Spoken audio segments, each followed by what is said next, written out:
Welcome back. Middletown Area High School has canceled its entire football season as a result of hazing by team members.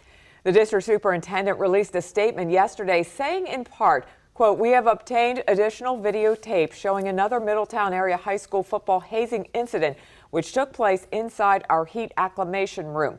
Unfortunately, this video demonstrates that this hazing was much more widespread and involved many more students.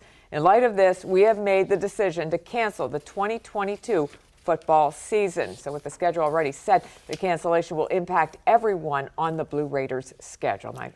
The school's athletic director tells New Date that he has offered all those teams a forfeit. They can choose to take that or try to reschedule a game. Boy, tough for everyone all around. Oh, right. I mean, just days before the season opener, one Middletown player, a starter, has already transferred to Steel High, and I think we'll see a number of others do the same. A few move on. Yep. It's a shame. All right, we are going to finish up now in the Lancaster Lebanon League. Section 5 has the smallest schools in the conference, and like Section 3, might be the most unpredictable.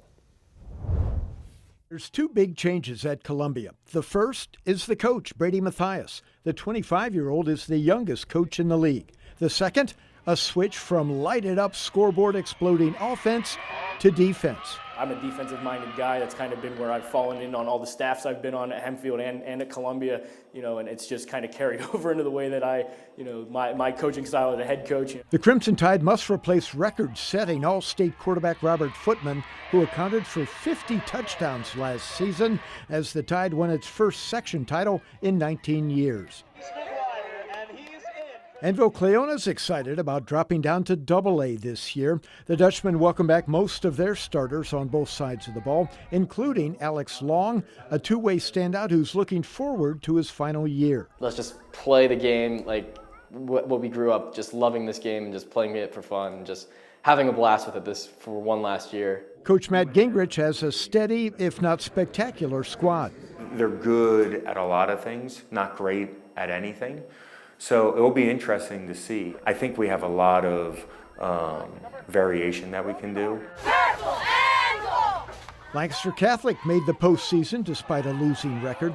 Crusaders quarterback Will Cranford is a dual threat who will start for the third straight year.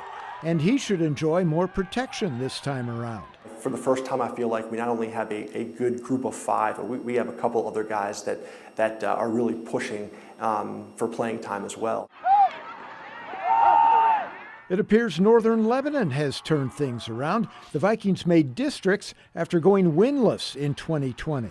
Even just making it was amazing because we came the year before that, we were 0-10. So really the whole program changed.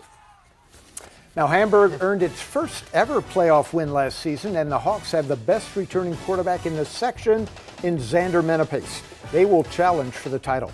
Schuylkill Valley is coached by former Lancaster Catholic coach Bruce Harbach, who won a pair of state titles with the Crusaders. Pequea Valley has a new coach as Mike Choi returns to direct the Braves, and Kutztown had 2 wins last year after winning just once the previous 4 seasons. Section 5 really going to be unpredictable. I love the balance in all the 5 sections now with the influx of these Berks County I think teams. these new teams will add a lot of energy this year. Right, and new opponents, some fresh meat, as they say. It could be fun. Yep. And this was fun, Mike. I'm glad Cousin Larry's ready for the season as well. That's going to do it for News 8's Football Friday. Pat? Join us tomorrow night on News 8 Hey, Barbara, we're looking forward to being... as we bring you Football Friday, including our Wendy's Game of the Week between Manheim Township as the Streaks travel to Cumberland Valley.